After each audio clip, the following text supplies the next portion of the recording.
आप सुन रहे हैं कहानी बेपनाह भाग 1। शिवांगी आज बहुत खुश थी। आखिर हो भी क्यों ना, हमेशा से उसने एक ही सपना देखा था, वो भी अपनी शादी का, बिल्कुल विराट अनुष्का की तरह ही एक डेस्टिनेशन वेडिंग। आज उसके पैर जमीन पर नहीं पड़ रहे थे, वो हवाओं में उड़ना चाहती थी। सपनों की दुनिया में खोई हुई शिवांगी का ध्यान तब टूटा जब उसके सामने से एक ट्रेन गुजरी। उसने अपने चारों तरफ देखा, तब उसे एहसास हुआ और अपने सर पर एक चपत लगाते हुए हंसने लगी। आज वो अपनी फैमिली के साथ स्टेशन पर बैठे हुए ट्रेन का इंतजार कर रही थी। उसने अपने डेस्टिनेशन वेडिंग के लिए गोवा जगह जो पसंद की थी, वो काफी खुश थी। अभी उसके ट्रेन आने में वक्त था और साथ ही साथ उसके दोस्त भी अभी नहीं आए थे। तभी पीछे से उसे अपना नाम पुकारने की आवाज आई। पीछे देखा तो उसके दोस्त गौरव, राजवीर, नेहा, अदिति, शिवांश, राज, प्रिया खड़े होकर हाथ हिला रहे थे। सब पास आकर उसके गले लग गए। वो भी बहुत खुश थी। अभी तक अगर कोई नहीं आया था तो वो थी उसकी बहन आरोही। आरोही उसकी सगी बहन तो नहीं थी, लेकिन वो बहन से भी कम नहीं थी। आरोही को अपना कहने वाला कोई नहीं था। उसे याद भी नहीं था कि उसके माँ बाप कौन है। जब से होश संभाला था, एक अनाथ आश्रम में थी। शिवांगी के पापा रामजी व्यास जो एक बिजनेसमैन थे और उसकी माँ मीरा व्यास एक अनाथ आश्रम चलाती थी। वही शिवांगी की मुलाकात आरोही से हुई। तब से वो उसे अपनी बहन की तरह मानती थी।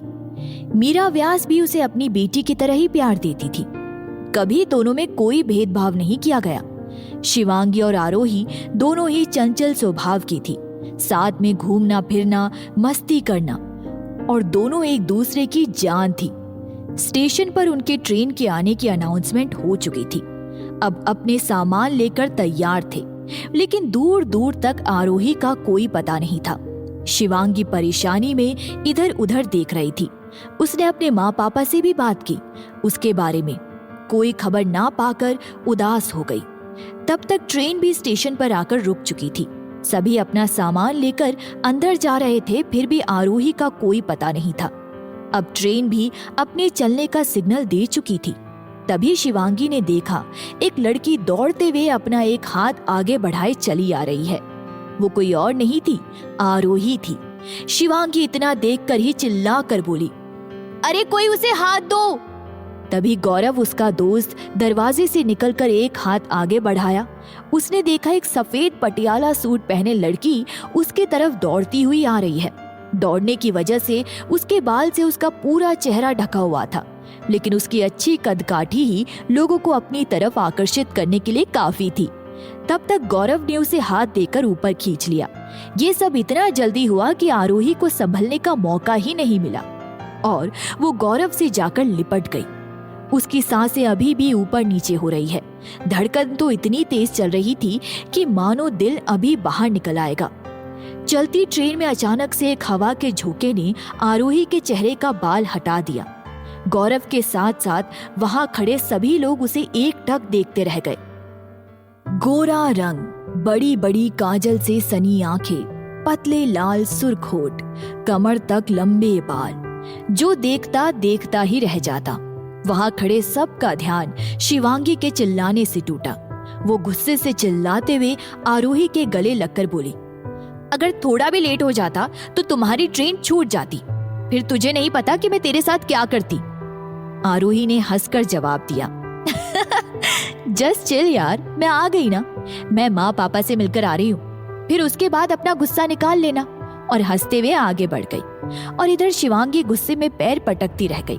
कुछ देर बाद वो आरोही को लेकर अपने दोस्तों से मिलवाने गई। सबके सामने, फ्रेंड्स, ये है मेरी जान दिल का टुकड़ा आरोही, और आरोही ये है मेरे दोस्त जिनके बारे में मैं अक्सर बातें किया करती हूँ। आरोही ने सबको मुस्कुराकर हेलो बोला। गौरव हाथ आगे बढ़ाते हुए, हाय, हम पहले ही मिल चुके हैं। आरोही कंफ्यूज्ड नजरों से, अब कब? गौरव, ट्रेन में ऊपर खींचने के लिए वो मैं ही था। आरोही, ओह थैंक यू। प्रिया, अदिति, हाय, तुम काफी खूबसूरत हो, जो भी देखे देखते ही रह जाए। आरोही, थैंक यू। फिर शिवांगी ने राजवीर की तरफ इशारा किया, और ये है mister Rajveer Singhania, Singhania group of industries के एक लौते वारिस, जिसे आज बहुत मेहनत के बाद टाइम मिला है मेरी शादी में चलने के लिए। आरोही हाथ आगे बढ़ाते हुए, हेलो।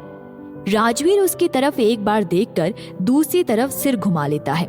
आरोही मन में, शक्ल से तो हैंडसम है लेकिन अंदर से घमंडी। और कुछ ऐसा ही हाल नेहा का था। आरोही मन में, ऐसा तो फिल्मों में होता है, एक ग्रुप में एक नमूना जरूर होता है, अकड़ू घमंडी। उसके बाद सब नाचते गाते हुए शोर मचाते अपने डेस्टिनेशन तक पहुंच जाते हैं। सब नाचते गाते आखिरकार अपने डेस्टिनेशन तक पहुंच गए। वहां पहुंचने के बाद उनकी खुशी दोगुनी हो गई जब उन्होंने अपने सामने एक खूबसूरत बंगला देखा, जिसके सामने बड़ा सा फाउंटेन था, साइड में स्विमिंग पूल थी। उसके चारों तरफ के दृश्य एवं सजावट को देखकर लग रहा था कोई होटल नहीं, किसी राजा का महल हो। सभी लड़की वालों के रुकने का इंतजाम इसी बंगले में हुआ था और लड़के वाले बगल के बंगले में रुके हुए थे। सभी अपना सामान लेकर बंगले के अंदर चले गए। सबको उनके रूम की चाबियां दी गई और उन्हें फ्रेश होने के बाद बंगले के बाहर लॉन में खाने की व्यवस्था की गई थी। वही उन्हें बुलाया गया था। इधर मीरा जी काफी परेशान दिख रही थी। इतनी जल्दी सब कैसे होगा तैयारी, ये सोच सोचकर उनका बीपी लेवल हाई हुआ जा रहा था, क्योंकि कल से ही सारे फंक्शन शुरू होने वाले थे। तभी राम जी व्यास उनको सोफे पर बैठाते हुए बोले, आप चिंता मत कीजिए, सब हो जाएगा। मीरा जी, अरे कैसे परेशान ना रहे, लड़के वाले हैं हम, जिनसे हमारा रिश्ता जुड़ा है वो लोग कोई मामूली लोग नहीं है, शहर के जाने माने लोगों में से एक है। राम जी, मुझ पर भरोसा है ना आपको? मीरा जी, अरे कैसी बात कर रहे हैं आप? राम जी, फिर सब ठीक होगा, चिंता मत कीजिए। आरोही, माँ आप कैसी हैं? आपकी तबीयत ठीक है ना? राम जी, हाँ भाई, हमारी मिसेस बिल्कुल ठीक है। आरोही, माँ सच में? मीरा जी, हाँ बेटा मैं सही हूँ। और ये क्या, तुम अभी तक फ्रेश नहीं हुई हो? जल्दी से फ्रेश होकर खाना खा लो, कल से सारे फंक्शन शुरू हो जाएंगे। जल्दी से तैयारी करवाने में मेरी मदद करो। शिवांगी तो कोई काम करने से रही, गुस्से के लहजे में बोली। आरोही मुस्कुराकर, जी हाँ मैं बस अभी आई, तब तक आप भी फ्रेश हो लो। वो जल्दी से अपना सामान लेकर ऊपर सीढ़ियों से जाने को हुई, तभी उसका पैर अचानक से जमीन पर बिछी हुई मैट में फंस गया। वो गिरने ही वाली थी कि तभी दो मजबूत हाथों ने उसे पकड़ लिया और उसने डर से अपनी दोनों आंखें बंद कर ली। थोड़ी देर में उसे एहसास हुआ कि वो जमीन पर ना गिर कहीं और है। तब उसने धीरे से अपनी दोनों आंखों को खोला। उसे अपने सामने दो मुस्कुराती हुई आंखें दिखी। उसने अपनी आंखें बड़ी कर ली, फिर देखा तो वो कोई और नहीं, गौरव था। गौरव, तुम ठीक हो? आरोही, हाँ थैंक यू। फिर वो अपना सामान लेकर ऊपर चली जाती है और पीछे गौरव मुस्कुराता रह जाता है। तभी पीछे से शिवांगी उसके सर पर चपत लगाते हुए बोली, मेरी बहन है वो, उससे दूर रहना। गौरव, अरे यार, इतने सालों से मैं चांस मार रहा था, लेकिन तुमने तो मेरा दिल तोड़कर किसी और को पसंद कर लिया। अब क्या करें, इस दिल को कोई और पसंद आने लगा। हंसते हुए शिवांगी, बहन है वो मेरी, अगर उसे थोड़ा भी हर्ट किया तो तुम्हारी खैर नहीं, उंगली दिखाते हुए, और फिर चली जाती है। गौरव चेहरे पर मुस्कान लिए, ओके ओके। थोड़ी देर बाद सब एक खाली टेबल देखकर खाने बैठ गए। तभी राज ने बोला, गौरव अब तू भी कोई लड़की देखकर सेट हो जा, हमारे ग्रुप में सब शादी कर लिए। गौरव, अभी सब कहाँ, राजवीर और नेहा बचे हैं। शिवांश मजाक के अंदाज में, पहले राजवीर हंसना सीख ले, नहीं तो इसे कौन सा बाप अपनी लड़की देगा। सब हंसने लगते हैं। तभी नेहा गुस्से में, नेहा अगर तेरे हाथ में अदिति का बाप हाथ दे सकता है तो राजवीर के लिए लाइन लगी है, तू तो कुछ करता भी नहीं है। सॉरी, मैं बताना भूल गई थी, यहाँ अदिति, शिवांश, राज, प्रिया मैरिड कपल है। अदिति गुस्से में, Neha mind your own business. Neha कुछ कहती उससे पहले राजवीर, जस्ट कीप क्वाइट। राज, यार हम लोग शादी एंजॉय करने आए हैं, शिवांगी, सच में यार, मेरी शादी में कोई तमाशा नहीं चाहिए मुझे। प्रिया, आरोही तुम बहुत कम बोलती हो। अच्छा, तुम्हारा कोई बॉयफ्रेंड है? लाइन लगी होगी। आरोही स्माइल करते हुए, नहीं नहीं, आई एम सिंगल। राज, यार बिलीव नहीं हो रहा है। शिवांश, एग्जैक्टली ब्रो, हमारे कॉलेज में होती तो लाइन लग जाती। अदिति गुस्से का नाटक करते हुए, तुम दोनों को बताऊं मैं? राज, जस्ट चिल यार, बहन है हमारी वो। शिवांश, हाँ, आज से हमारी बहन है वो। किसने बोला कि गर्लफ्रेंड या वाइफ ही हॉट होनी चाहिए? बहन भी हॉट होनी चाहिए, और आज इस बात का हमें गर्व है। राज आरोही से, आज से तुम मेरी और शिवांश की बहन हो। अगर तुम्हें कभी भी कोई जरूरत हो, हमें जरूर याद करना। इतना सुनते ही आरोही अपनी आंखों में आंसू लिए उठ खड़ी हुई और चली गई। प्रिया, क्या हुआ इसे?